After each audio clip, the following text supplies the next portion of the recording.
রঞ্জিত সিংয়ের একটা গুণ আছে, ভীষণ লেগে থাকা একটা ব্যাপার আছে, যেটা মনে মানুষ চলে যাবে কিন্তু এটা থেকে যাবে, এটাই মনে।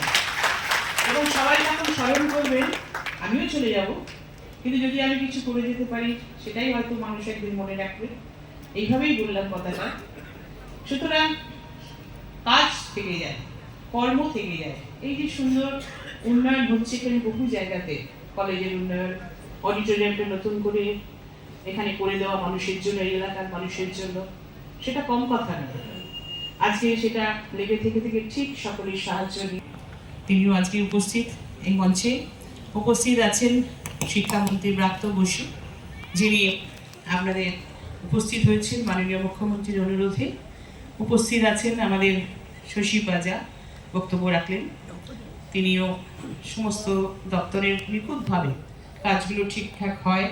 এমএমআইসি কলকাতা কর্পোরেশন যখন ছিলেন আমরা জানি, তিনি তখন সেই উদ্যোগগুলো নিতেন। আজকে কন্যাশ্রী থেকে শুরু করে সব কিছু কিন্তু তার দপ্তরের উদ্যোগে আস্তে আস্তে শুরু হয়েছিল, এবং সেটা আমরা নিশ্চয়ই ভুলে যাইনি।